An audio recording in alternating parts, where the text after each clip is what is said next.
Hi guys, today we are going to start with a formal letter.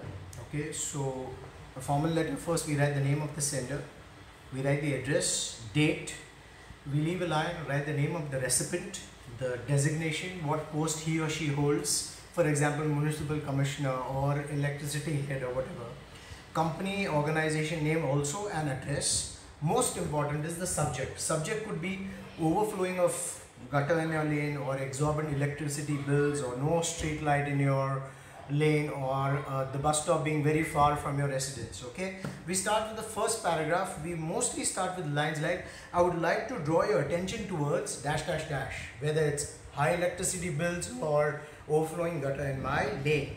For example, we are writing on overflowing gutter in my lane. We started, it has caused a lot of trouble and problems for all the residents in the lane. We keep it very short and concise. The full letter has to be like that. Second paragraph, you have to talk about all your problems and grievances. So we start with, first of all, it gives us foul smell. There are overflowing spots, and these are the spots for mosquito and breeding of mosquito and germs. Pedestrians find it difficult to walk through it.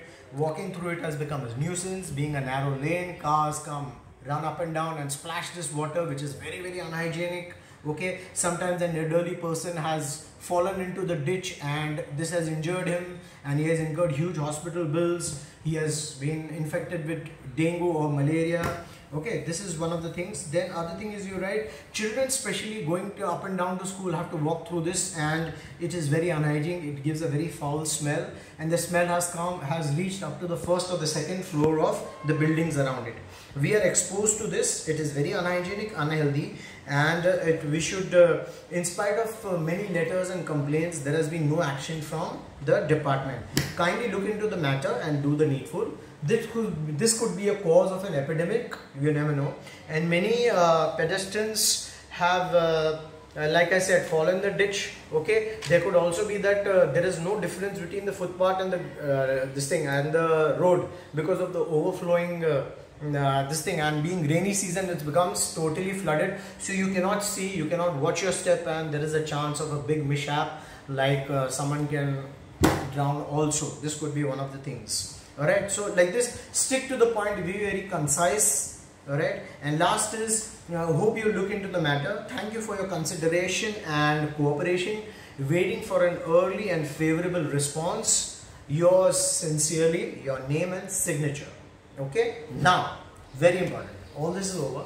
From the marks point of view, it is a good way to score marks, because in a formal letter you have to be very to the point, very concise. You cannot go out of the point, you cannot beat around the bush.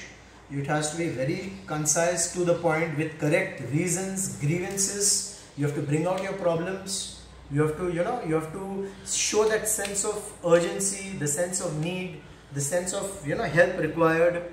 We have to be to the point, right? That's very important. Then it's a very good attempt if your format is correct. So make your format thorough. Just learn your format and the correct steps of format. Your 3-4 marks are easily scored in format, and the other marks would be scored with your content, especially the body, which is the second paragraph. Okay, and you have to try to cover up the full grievance in this short letter. It has to be very short. It can't be very lengthy. It's not an informal chat where you can keep going on and on. Alright, and give out the correct reasons and grievances, and I think it's a very good attempt. Right, finally, writing letters is an art, and most important, yes, you have to understand the topic and have a grip of the topic. First, make the pointers, what you're going to write, what problems you will write. Like for electricity bills, you can say my general units are this many, I am a regular consumer and I have a bill of this much, but due to some misreading, I have got a very exorbitant bill.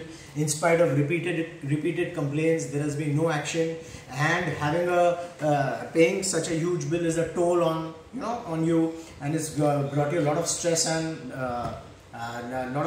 worries. So write the correct thing, pick up the correct thing. For example, if no street light in your lane, you can say, we find it very difficult. There are incidents of pickpocketing. Women are being eve teased. Okay, women and old elderly people don't find it safe moving through the lane.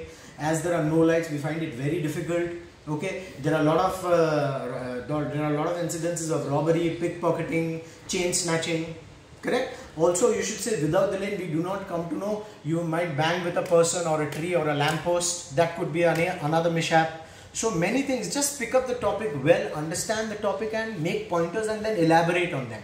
Remember again repeatedly, it has to be very small, to the point, and get your format correct. It will be a good way to score marks. Okay.